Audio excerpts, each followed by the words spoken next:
welcome back to another episode of Flipping the Barrel, a podcast where we interview leaders in the energy space to uncover and find out more about their career and life journey. Today, we have the fabulous Taya Williams Alfred, who is currently the Global Sales Director at SLB. We were so lucky to have Taya at our last event, Pursuing Greatness, and she's a fan favorite. And so I know tons of people are going to be tuning in today to find out more about your background. Now, a little bio about Taya. Throughout her 20-year career with SLB, she has worked and traveled in over 50 countries, including the Middle East, Angola, Tanzania, and Congo, Europe, and now the UK. Wow, talk about world traveler over here. Can't wait to dig into your story and find out more about that. And Taya's upbringing in education and family core values really gave her the ambition to empower, lead, and mentor others. Taya's passion and vision are to build a legacy in the community, as her parents instilled this in her from an early age and made sure for her to impact the lives of others with knowledge. So Taya, thank you so much for being on Flipping the Barrel today. We've been wanting to do your podcast for such a long time, and it's truly an honor for us to interview you.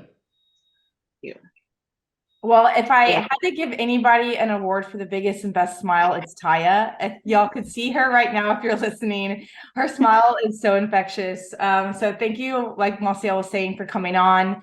And let's just really get into it. Let's start back where Massiel kind of mentioned in your intro that your parents instilled a lot in you. So, you were born in a small town outside of Houston, actually the South Side, Brazoria. You knew from a young age that you wanted to do something bigger for Taya. You wanted to go to college, you wanted to get a good degree, and you wanted to make a name for yourself and leave the small town. That was a really big goal you had. There was a lot of people that told you, Taya, you were dreaming way too big. This is not going to happen for you. But you did not let them change your mindset. Can you tell us a little bit more about your upbringing and how these barriers that could have really played against you, you overcame them and you are where you are today? Firstly, thank you, Massiel and Jamie, for this amazing opportunity. I'm just truly in awe on your journey to advocate and actively promote women empowerment and women leadership. I'm truly honored to be here, and I'm humbled to be in this space to share with you my journey as well as the viewers. So you mentioned I am from a small town outside of Houston. I normally say Houston because it's easier, but my population was about 4,000 people. So the demographics are about 50% white, 32% Hispanic, 13% Black. My high school graduation, which was Swinney High School, even though I'm from Brazoria, was 121 students. So very small. Everyone knows everyone. If you heard of that television show called Cheers, where everyone knows your name and your family's names, that's true. So naturally, people there don't think big, which means you graduate, you go to college, and then you come back and you serve the community, which is great, right? However, you just kind of have that mindset of just not really seeing the world, but just kind of staying within that kind of community. So my father and my mother taught us differently. Gave us some different mindset to see the world, achieve anything, never give up, always give our best, because you never know who's watching. My dad would always say, don't mess up my name. And so we actually did just that. We basically were different, my brother and myself. I remember one time a school professional actually said, and I was in high school and I was applying for college, and he said, you'll never be accepted to a Division I college, university. You should actually aim for something more achievable. And I was like, my parents always told me to think big. I have a younger brother. So I applied anyway. So I got in, of course. I went to UT Austin, and I told my parents, and my parents the next day went to the school and said, hey, my daughter got into UT Austin.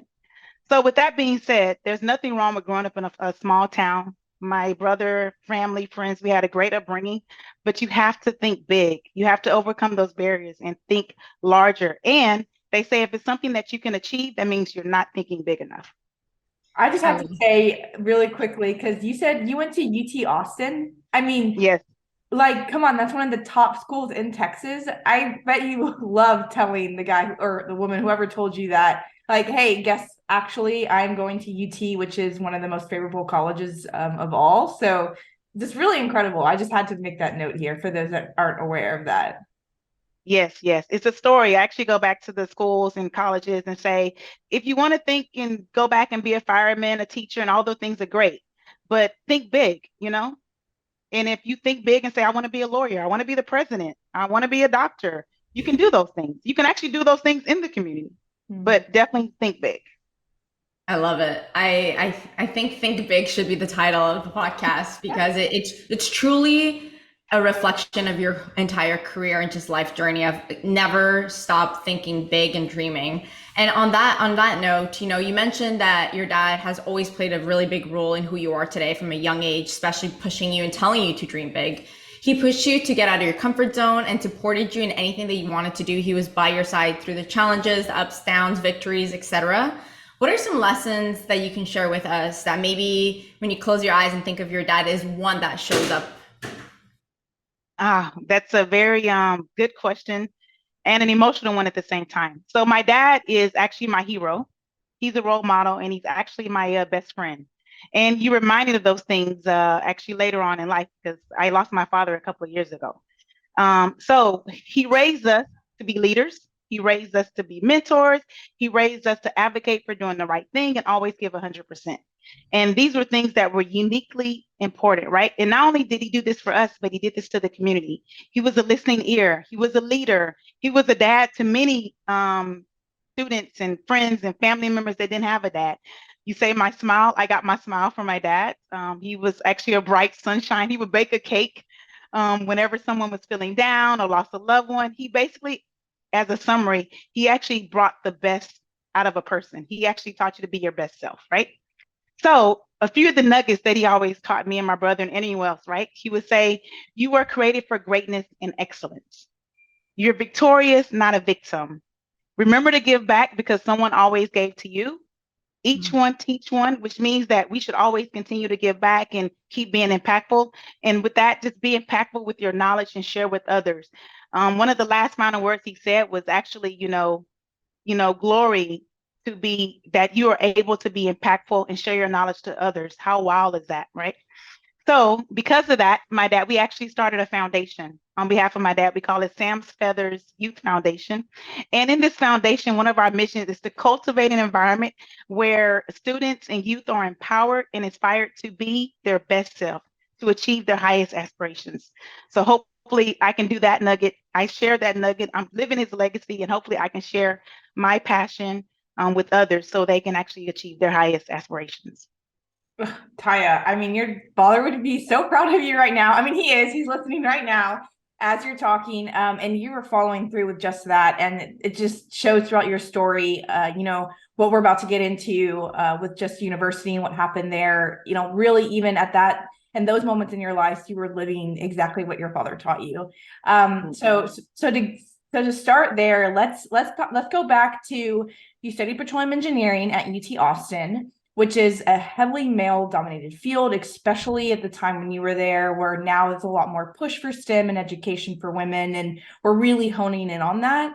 But at that time, it wasn't that way, especially not very diverse either, so culturally or racially. So there, you definitely didn't walk in and totally see yourself in that room.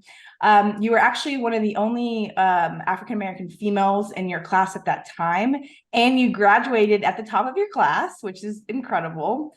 Then you went on to work at Schlumberger as a wireline field engineer in McAllen, Texas. And that is where you started your oil field career. Let's really dive into both of these things. Like, how did you manage through all that adversity? I mean, you went to this university that you were told, hey, you're never going to get in, and you got in. Graduated top of your class. Nobody looked like you while you were there. You persevered through all of that. You then took a wireline field engineer job where you went to the field. And once again, you're in a situation where you are the oddball, like nobody probably looks like you or had the same background as you. What were the thoughts going through your mind, and how did you stay, on that path that you wanted and didn't allow anybody to, make you change your mind on really what your goal was? Oh, that's a lot. I know. So, well, I actually get motivated by being the underdog. And those people saying it's the minority, right? So as you mentioned, majority of my life, even from my upbringing, I've been a minority in the class. Even in the honor classes, I was one or two African Americans in the class. It became sadly the norm. It became the reality that, it's natural that I'm going to be the only female. There may be a few other females. I'm probably going to be the only Black person in the room.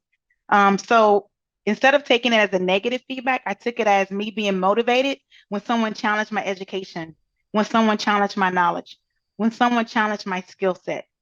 I began to show them that I can perform just as well or even better at times than anyone else. So a funny story is during my internship, this was with Schlumberger at the time, now SLB, as we all know. As you mentioned, I started off in McAllen as a wireline field engineer. And someone told me I couldn't move a tool because, at this time, 20 plus years, is not normal what you see women in the field. I later began to work offshore, but you definitely don't see women as much in the field. So I said, really, I can't move this tool? I said, okay.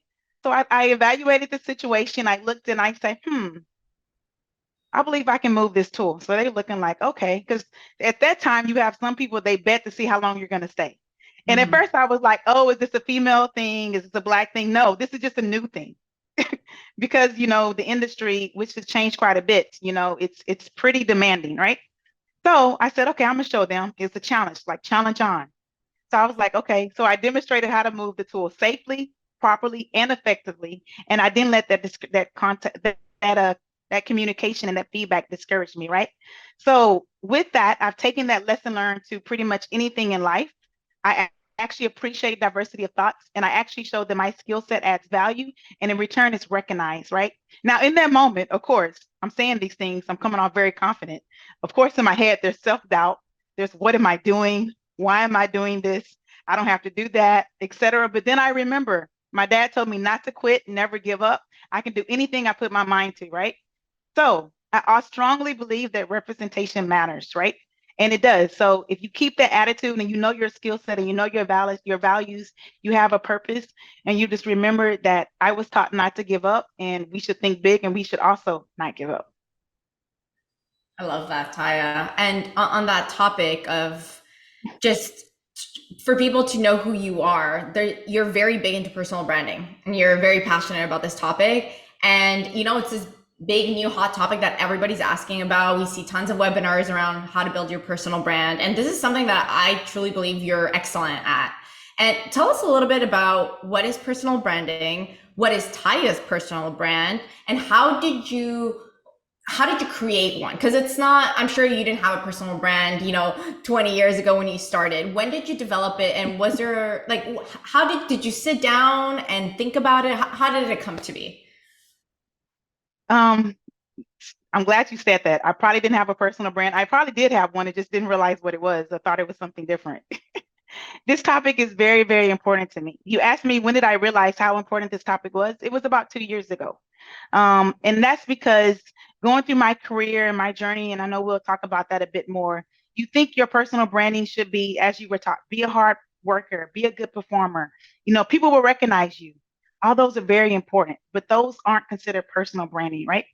Personal brandings are unique attributes that would help you excel, something that makes you stand out from someone else. These characteristics give you superpowers. What are your superpowers? There's only one Superman, only one Superwoman. Everyone has their own individual superpowers, which is why this is so important when it comes to personal branding.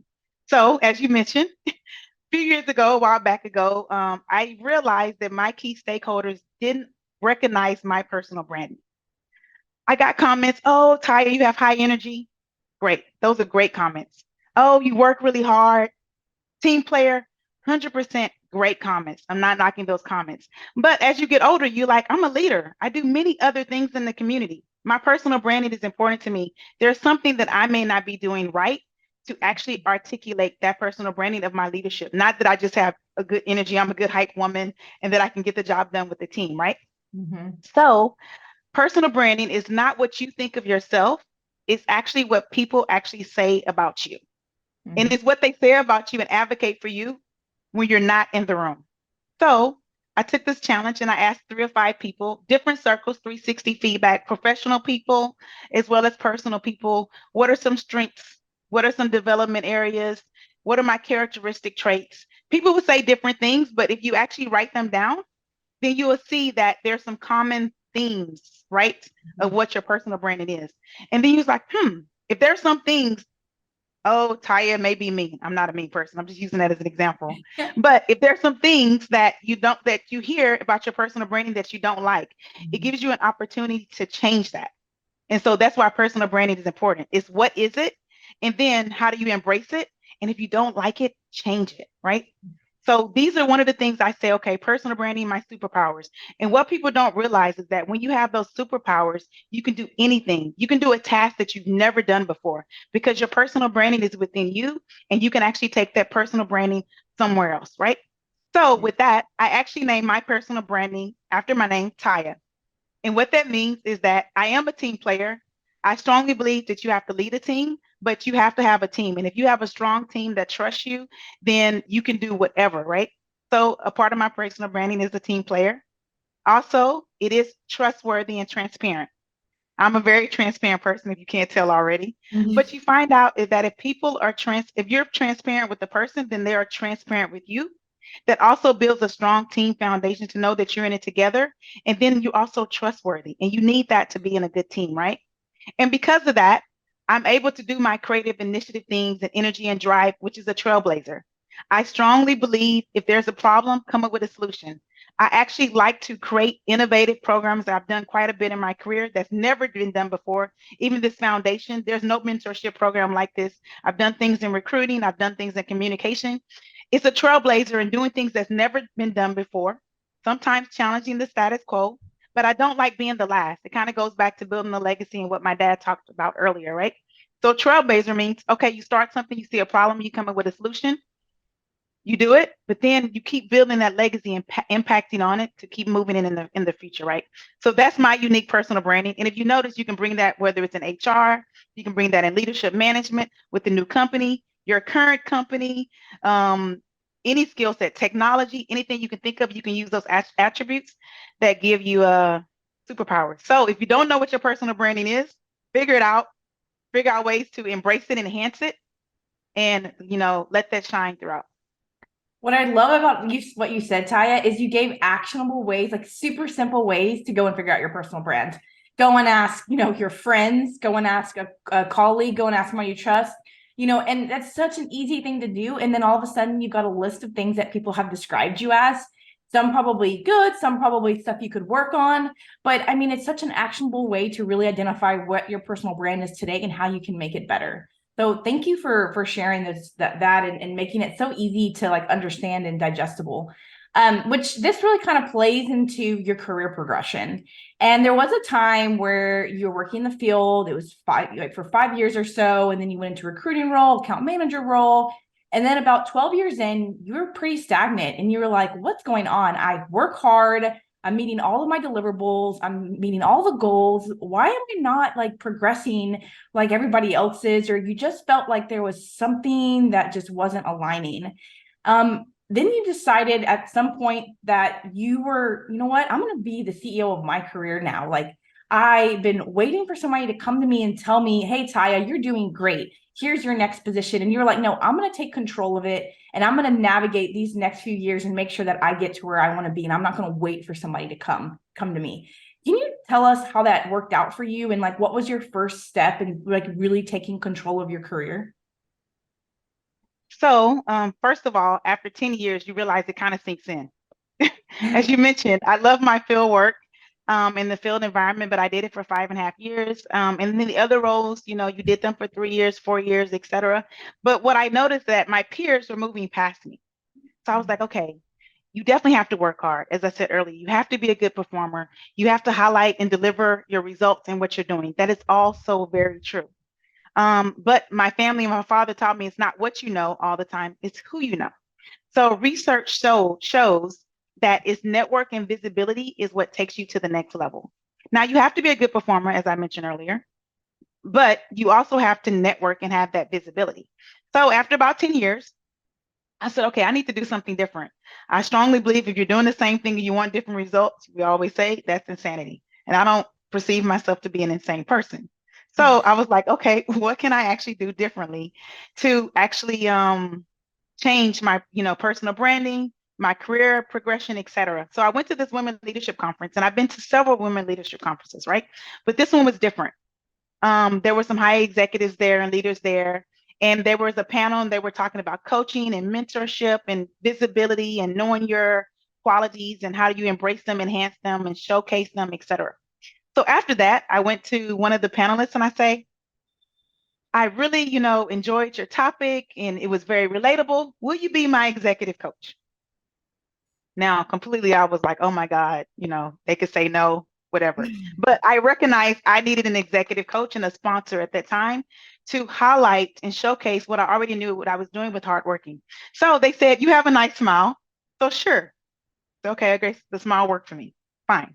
So with that executive coach, only talked to them briefly at the time, but I noticed that things change, right? And so that's why it's important to get mentorship, which is also different than getting a coach, because there are people that can give you that confidence and help you highlight your talents, network, to show your visibility. I did the same thing I've been doing for 10 years before. I don't want to say that I'm a different person and it's still me, right? But the difference is I was showcasing it differently. I was networking. I was using my elevator pitch. I was meeting the right people and saying, hey, Taya, you can do this. She's a trailblazer. If you have a problem, Taya, you can solve it. Whatever that pitch was. And from that moment, I literally saw a change in my career. The working hard, performance, delivering results was still there. But then it became to the point where my networking and visibility and personal branding, that actually was like an elevator highlight or enhancement on top of my skill set. I think a lot of people listening to the podcast will relate to a lot of what you're saying, in the sense that we all hit just a stagnation in our careers at some point. And you're right, you're looking around, you're saying, I'm working hard, I'm putting in all the efforts, but I'm getting nowhere. But along the road, people who are or who have been in your corner, they're getting ahead, and you're thinking, what are they doing different? And so I think it's really valuable, to your point, is if you really do want to excel, it is good to get a coach or a mentor, or just people who will help you develop those little skills that maybe we can't do on our own. And visibility and network is key, like you mentioned. So thank you for sharing that. One thing we wanted to ask you is, in general, they always say, women aren't loud enough, they don't raise their hands enough, they don't take a seat at the table, they don't showcase too much confidence, they don't voice their opinions as much, which that is true looking at like an overall maybe. But to your point, you're loud, you're bold, you speak up to things that maybe you think are wrong, you voice your concerns, etc. That's just who you are. Now, women usually hear that when they do have those attributes, it's usually negative towards the corporate world, where it's like, you're aggressive, you're too loud, etc. So how have you been able to kind of overcome that kind of feedback? And do you have to change when you get that kind of feedback, or how do you take different feedbacks and criticisms and like label them, take, don't take, etc.? So very good point. And it makes you think as well, like, what is loud? Like when people say women are loud, like, what does that mean? Am I yelling? Am I screaming? It takes things into perspective, right? So I think perception and perspective is very important. And you're right. There's tons of things they say. When a woman says something, they're coming off, aggressive. When a man says something, it's coming off they're assertive and they're a leader. Why is that? It's really unfortunate. Well, one thing I realized is you can be a leader and empathetic. You can also be a leader and not what they consider loud and get your point across and be, assertive at the same time. It just means you're confident. There's nothing wrong with being confident. There was a time in my career, many, many, many stories. Someone told me that I was too confident. And I'm pretty sure you, Jamie, myself, heard this before. The viewers on the call would have heard this before. We've all heard you can be aggressive, especially when we use our hands and our facial expressions. But overly confident I was like, wow. So then at first I took a step back, to your point, Massiel, of when you said, okay, how do you take this feedback? And I was like, well, what do you mean too confident? Because that's typically a positive trait, right? Mm-hmm. So, just too confident, you think you can do everything. And when you actually ask the person and you ask the question, what do you mean when they say you're aggressive? What do you mean when they say you're too confident? Just listen to the feedback. And then I realized, I'm confident because I communicate with tact and professionalism. I'm confident because I'm speaking with confidence and authority, not aggressive, but just confidence and authority. What's wrong with that? So what I started to do was reframe. A lot of times when we get feedback, we automatically assume it's negative. And it very well may be negative, but it's not about what people say. It's about how you actually respond to the feedback. One person's feedback does not mean the world's feedback. So the first thing I said was, who says I'm too confident? Do you think I'm too confident? And so then it started being like, oh, many people. Well, who are people? Yeah. People. So when you ask the question, then you kind of dig down to where is this coming from? And you realize that some people they may feel threatened by your skill set. They may feel threatened by your confidence. They may feel threatened by their job, whatever reason, but we choose to decide if we want to take that feedback negative. We can easily take that feedback as positive. So what I decided to do when someone says, Taya, you're too confident, thank you. In the wise book in the chapter, it says, just say thank you. Thank you. That is a compliment. In my mind, I reframed that was a compliment. They were sharing that was a compliment. And that is a compliment because I communicated with my skill set, with professionalism and tact, and that means I'm confident. Thank you. I love that. And I think that there's so many people listening, including Massiel and I, that's like, there's so many ways you can look at feedback, you can look at people's comments, and you can take them. It's all how you perceive and how you take them, how you read them. And you, in your mind, can make them negative or positive. You can make them ruin your day, make them lift up your day. And you really chose the high road every time. And, not saying that you don't take that feedback and maybe change just a little bit of maybe how you approach certain people because you know that it's a trigger for them, but still you are aware and you're not taking it as a negative where it's like ruining the rest of your day or the position that you're in. So I'm just really glad that you shared how you have been able to overcome that, because I think a lot of us, including myself, I really love that advice. So thank you, Taya. And not only that, Jamie, it's a lot of times when we take feedback, we take that energy home. Yep. So a person can say something and they forgot about it. But at home, you're like, okay, let me talk to it with my spouse or my kids or my friends. And you're thinking about this feedback for days and days and days, and they're stealing your joy. They've already forgotten about it. So why would we let anyone steal our joy? One of my mentees told me that. You don't let anyone steal your joy, right? As we do the sessions. You don't, because you can choose to reframe and take that feedback as positive and go about your day. I love it. Yes. Do not steal our joy. I love it. So that kind of goes to, you talk about this, you talk about kind of where you've come today, how you overcome all of this, but there was a time actually where you didn't think this way and you actually wanted to be like other people because you thought that's what you had to in order to achieve the goals that you wanted. And we all know that it's really exhausting pretending to be like somebody else. Can you tell us about this experience and what you learned from it? So you're right. It is truly, truly, truly exhausting with trying to be like someone else, right? You can't even bring your true full self to work or to your environment, your family, when you're trying to be like someone else. And on not only that, but you also can't highlight your superpowers or your personal branding when you're trying to be like someone else. So an example in my career, because you always get these sayings, I don't know, maybe you've heard it. When you're taking on a new role, wow, you have big shoes to fill. This person was amazing. That became a trigger, big shoes to fill. Now, why that's a huge compliment to that person, right? And, even been said to me, and I'm like, wow, that's a huge compliment. But to the person, the successor, then they're thinking, oh, wow, I'm nervous. There's self-doubt. How can I actually go and be like this person, right? And as the predecessor, you're like, as a successor, you're like, yay. So I actually tried to do that. I tried to go several times for 3, 4 months trying to be like my predecessor. And then I was like, you know what? This is mentally exhausting, physically exhausting, draining. And I don't even know what I'm doing anymore because it's not me. So then I said, you know what? Let me stop it. I just had a self-talk reflection with myself and I said, stop it. What got you here in the first place?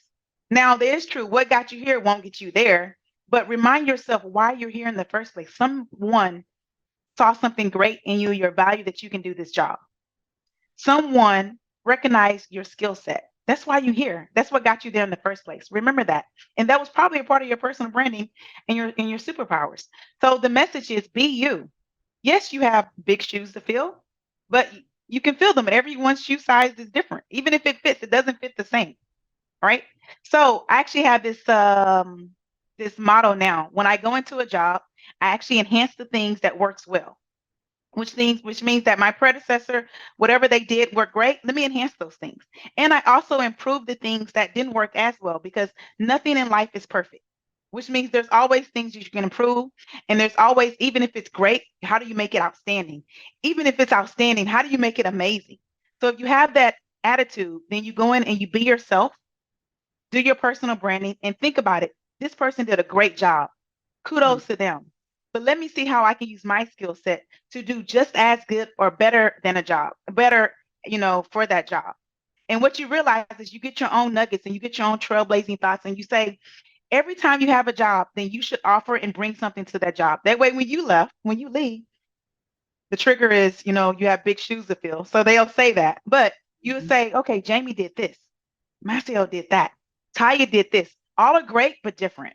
So that's why it's important to be yourself and not go in and try to be exhausting and be like someone else. I love that. And I think the new era of leadership is definitely pushing on that end of like being yourself, being authentic, being vulnerable. That's the future leaders compared, I would say, to, 20, 30, 40, 50 years ago, where it was cookie cutter. Everyone had to dress the same, think the same, look the same. And so it's really nice to see that. And being yourself is key because, like you mentioned, it's exhausting trying to be somebody else. And how long can you wear a mask for, right? And so something that I'm really excited to ask you about is we want you to tell us a little bit about BOLD, why it's important for organizations to have groups like this ERG. What does this stand for somebody who's never heard about it? And what exactly is the vision and goals to have a team like BOLD, like a group like BOLD? And maybe do you have one story that you think that you remember that really highlighted maybe an employee or someone came to you and said, hey, BOLD changed me because of this? Okay, so that's great. And BOLD is definitely dear to my heart. So BOLD stands for Black Organization for Leadership and Diversity. And that's actually the ERG, Employee Resource Group, that we actually have within my current company, SLB. And there's many companies, no matter where you are, you have ERGs, right? But the idea of BOLD and what that means is that we wanted to foster an environment for employees that of African descent that can feel valued, empowered, give the opportunity for career development, retention, training, all those things, right? Now, just because we say BOLD, it doesn't mean you have to be of African descent. I strongly believe in allyship and what it stands for. And overall, it's inclusion in the workplace, which is why we're here. And you realize that if you have inclusion in the workplace, then you're happier performing your job. Several conversations, people are like, oh, this job, any job, right? It doesn't matter if you're talking education, it doesn't matter if you're talking energy industry, medical, et cetera. You have those moments in your job, right? But whenever you actually go in and you say, you know what, this is why I'm here. I'm being impactful to others. I'm doing career development. I'm doing training. I'm giving advice, mentorship. Those things is that what we do in BOLD. So we actually interact quite a bit with the other ERGs that focus on, other things, women empowerment, LGBT plus, the veterans, disability, those things. And when you talk to people, you realize that you all have something in common. You want to feel valued. You want to be empowered. You want to feel psychologically safe in your work environment. You want to have career advancement. You want mentorship. You want coaching. You want your voice heard. You want to focus on what matters. All of those are very common. So even though we started BOLD, we do tons of interaction throughout the community. Just recently, we're celebrating International Day for the Elimination of Racial Discrimination, which is, a global recognition. It was celebrated on March the 21st. And the only thing that's in is we stand up for human rights. And so that's something you can do globally, because everywhere around the world, you have these feelings of, oh, I don't feel empowered. That was not motivating. Or, how do I get to the next step in my career? Or, I want to say this, but will they take it a certain way? So we always say with BOLD, and what we started this is gets the conversation going, which is perfect, right? But when people ask you questions, then they actually see one from a different perspective. And that's the importance of allies. You fight and you hear things from a different perspective, even though you're not experiencing it. You actually have that empathy of what the other side may feel, which is very, very important. So that's one thing we do in BOLD. Two, you actually start seeing it from a different performance perspective. So, for example, we're talking about BOLD, but you can even talk about women empowerment. When you say taking notes, it's considered a support role. So when men actually hear that, then they be like, okay, let me not ask somebody to take notes, a woman, Jamie, let me ask John to take notes. The same thing when it comes to African American in the sense when it comes to career advancement. Representation matters. So when I was a recruiter, and even in my field now, when people go in and they see someone like me, an African American girl from a small town in Sweeny, Texas, and like, wow, she's now a global sales director. That means, wow, I can do that. And a lot of times when you have underrepresented groups, they don't see that this is achievable. So that's one of the stories, and that's the things I hear about Bold. They say, wow, Taya, I see you as a leader. You're being impactful. You're doing things with the executives. You're doing things in the community. That means I can do it too. Absolutely. You can do it as well. I love hearing you talk about this and your passion behind Bold and just the reasons behind doing it and the empathy that one can gather or gain just as an ally. And I'm involved in some of these ERGs as well. Some of them I'm an ally, some of them I'm just part of the group as well. And I have to say that it really does give a different perspective when you understand what other people go through. And if you don't have an ERG in the company that you work for, this podcast has also been a huge way for at least for me to understand really what people go through, and from all different diversity, all different backgrounds, people coming from all across the world to come to the United States to live out the dream. And there's just a lot of stuff that people go through that we never know about. And I think having these resource groups and having something where an outlet where people can understand and feel empathetic and get that not everybody has this grew up like you, I think it's just really important. And I'm so glad that you're doing that. And thank you, Taya. It means a lot to everybody, especially those at SLB. So we appreciate everything that you're doing there. But to end, we cannot leave out that you're a mom, which is, there should be like a whole, if there probably is a whole resource group for that, but like you're a mom and you have an incredible career. You've moved all around the world. Tell us, what is the one thing that you ensure that, we all experience mom guilt, parent guilt, whatever you want to call it. I know we all experience it. What have you done to, not feel it as much or, overcome it or, what are those little things that advice you can give us as parents, especially those new parents on like, what can they do moving up in their career, trying to balance everything? What's worked for you? Yes, motherhood. So first of all, the first thing is there's never a perfect time to have a child. You can plan it, you think there's a perfect time, but it's not. Once the child gets here, it completely changes your life. And the amount of love that you get from your own child, it just basically says that, wow, this little life loves me. I can do, even though you get upset and you have the mom guilt, they still greet you with a big hug and a smile. So first thing I would realize that what affects you is not what the child's thinking. A lot of times, especially if they're small kids, you give them ice cream, cake, a hug, they're good. But we want to do a big, like thousands of dollar birthday parties, etc. Right? I also want to highlight that, that being a mother is sacred, but there's so many other ways you can be a mother, right? I have an aunt, she doesn't have kids at all, but she's a mother to us. You can adopt and be a mother to people in the community. You can even join a team. And in Africa, they gave me the name of being a good, strong mother. So there's so many ways that you can be a mother, if it's not biologically, right? And I would say with mom guilt, I actually highlight what I'm doing to my son, what I'm doing in my company with my son. So he's like, oh, what are you doing? There's no such thing as kind of many places take your child to work today. But my son has actually been in my office. I've kind of shared and invited him on team calls. I kind of show him how I'm being impactful in the community and what I'm doing in Bold and with talent acquisition and looking for people that look like him at these universities to start them on their career, what I'm doing in mentorship, what I'm doing in technology with the field and the hard hat and the coveralls, because kids want to actually see that you're being impactful and they're curious. Mm-hmm. So I guess the best advice I would give is that keep your child involved. A lot of times we don't share those things about what we're doing at work, but you have to make it kid friendly. But hey, I went to work today and we had a meeting. Then my son may be like, oh, all y'all do is just meet and have a bunch of meetings. But you can be like, no, we did this at work and we have this huge technology and that no one's ever done this in the world. And we're going to do this to the customer and it's millions of dollars. And, if I mess this up, then it's going to cost the company millions of dollars. They're like, whoa, how are you going to pay that back?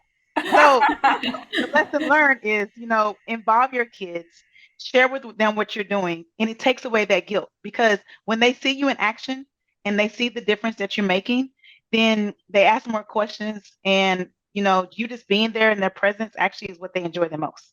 Mm-hmm. So when you have that time, spend that quality time with them, focus on what matters most. But when you have to be at work, try not to feel as guilty as much because you can share with them your day. My son, believe it or not, said, "Hey, mommy, how was your day? How was your review? What did they say?" So those things miss, okay, it's important and he actually cares. I love that. That's super great advice. Jamie and I were talking about motherhood guilt ourselves like a week or two ago, going with our daughters who are mine's almost 2 and Jamie's is 2. And it is difficult. It's always going to be there regardless. But a lot of the people we've had on the podcast, like yourself, that's one of the best advice is like involve them once they're old enough.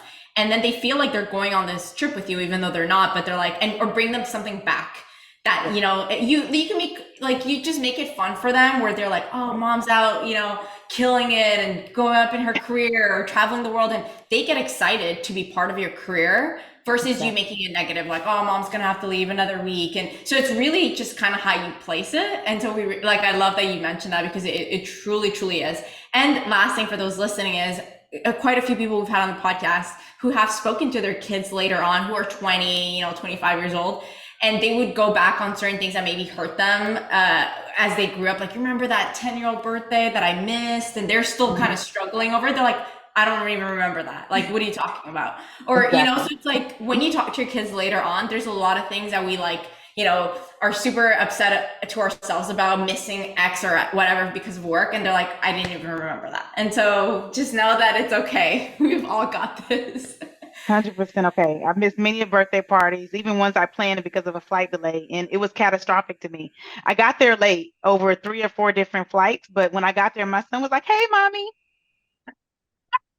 Oh, yeah. You were You have no idea. You were like probably. stressing out for days. Oh my God, the emotions that we're going through was a lot. Well, it's nice to know we're in good company and we're all feeling the same. And we can all find ways to overcome it. And it's getting great advice from people like you, Taya, that really help us all. So thank you so much for coming on the podcast, for being a speaker at our event this past March, Pursuing Greatness. And we hope to hear more from you. So stay tuned. Maybe the next event we have Taya join us again. So just thank you so much. And I know everybody can get a lot out of today. No, thank you, ladies. You all are so amazing. I don't know if we're going to close it, but I do want to leave 3 or 4 key takeaways. Oh, yes. Yes. So it may seem like I have it all together, but the struggle's real. And it's a lesson learned that make you stronger and your failures and learning from those failures as well. But the key takeaways I would say is establish your personal branding, know what it is and use them to enhance your career, be impactful, make a difference, be bold, be comfortable with being uncomfortable, steer your career, and because no one's going to steer it for you. And last but not least, be you. Be your authentic, genuine self. So those are the takeaways I want to leave with the audience. Thank you, Taya. Thank you, ladies. You're amazing. If you like this podcast today, please like, subscribe, leave us a comment, ping us, email us. We'd love to hear from you and hope to see you at the next one or hear you at the next one. Thanks.